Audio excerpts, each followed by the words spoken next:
भारत की जो संविधान है उसमें आपको एक रास्ता दिया गया है। प्लेसेस ऑफ वर्शिप एक्ट 1991 केंद्र सरकार निरस्त कर सकती है, करेगी या नहीं करेगी मैं नहीं जानता, लेकिन उसमें एक रास्ता है। धारा 254 ब्रैकेट में 2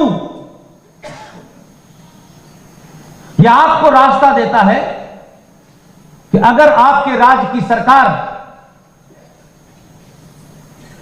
अपने सदन का सत्र बुलाए और इस धारा के तहत सर्वसम्मति से यह पास करे कि उत्तर प्रदेश में प्लेसेस ऑफ वर्शिप एक्ट 1991 निरस्त कर दिया जाए, तो उस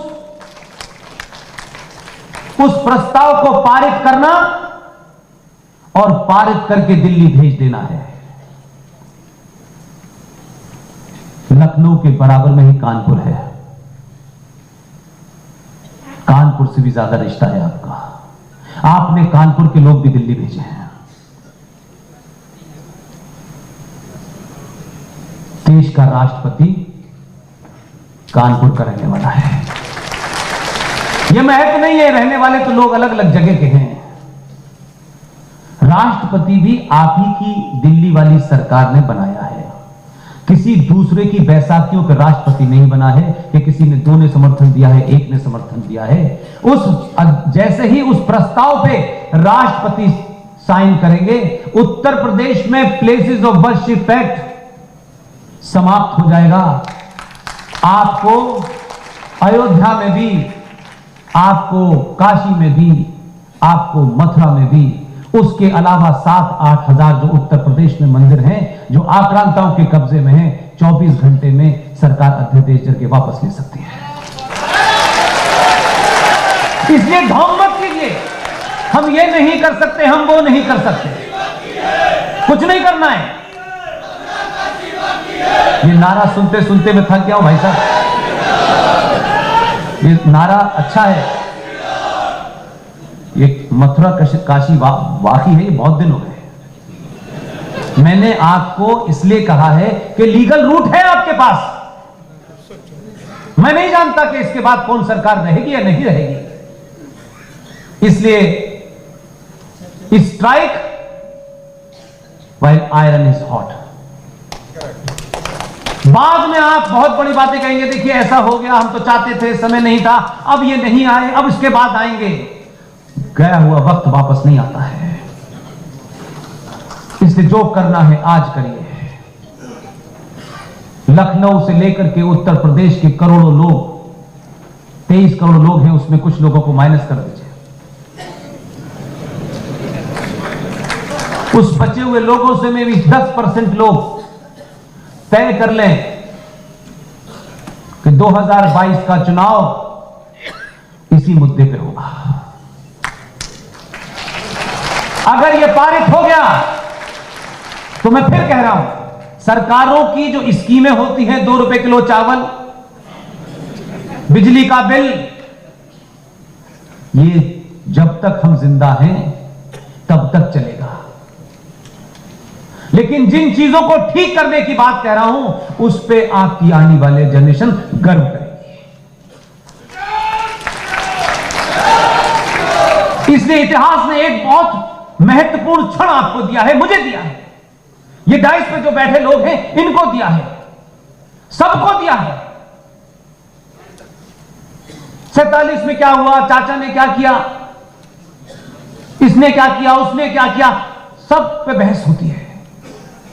आपको जो मौका मिला है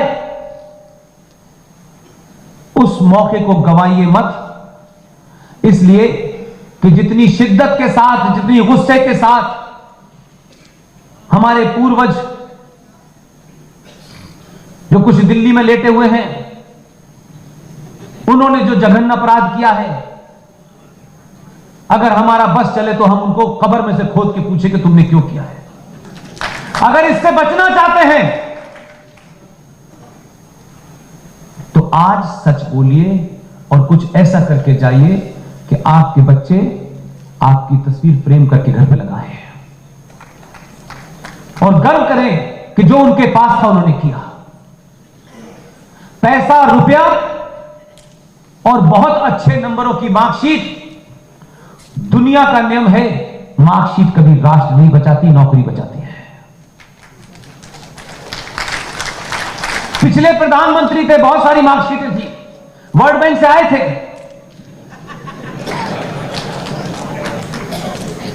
लाल बहादुर शास्त्री के पास बहुत सारी मार्कशीट नहीं थी। सुभाष चंद्र बोस इस्तीफा देके आए थे, आईसीएस ज्वाइन नहीं किया उन्होंने। ज्वाइन कर लेते तो सुभाष चंद्र बोस नहीं होते।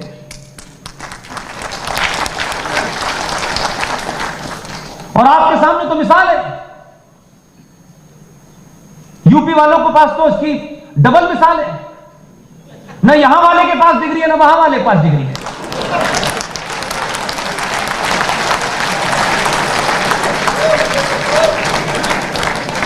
वो डिग्री की बात ही नहीं करता, 3 डिग्री की बात करता है।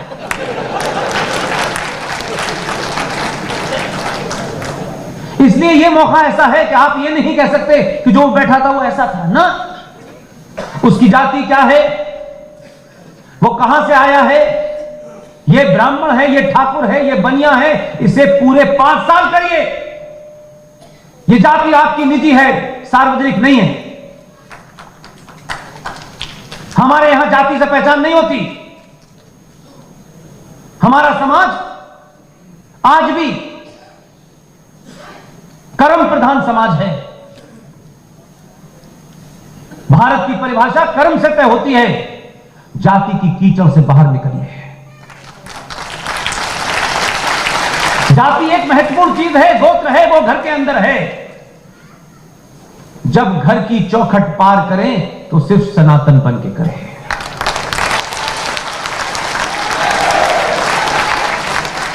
और सच को नहीं झुटलाया जा सकता। भगवान परशुराम ब्राह्मण थे, उनके पास फरसा रहता था हमेशा। ये उन्हीं का वाक्य है, जन्म जायते शूद्र। एक ब्राह्मण भगवान ये कहता है कि मनुष्य जन्म से शूद्र होता है, अपने कर्मों से वो ब्राह्मण ठाकुर बनिया बनता है। और इसका प्रमाण है, एक तरफ परशुराम ब्राह्मण है, दूसरी तरफ रावण भी ब्राह्मण है। एक के कर्म के कारण वो चौराहे पे जलाया जाता है और दूसरे के कर्म के कारण वो मंदिर में पूजा जाता है। दोनों ब्राह्मण हैं। हमारे यहां कोई ब्राह्मण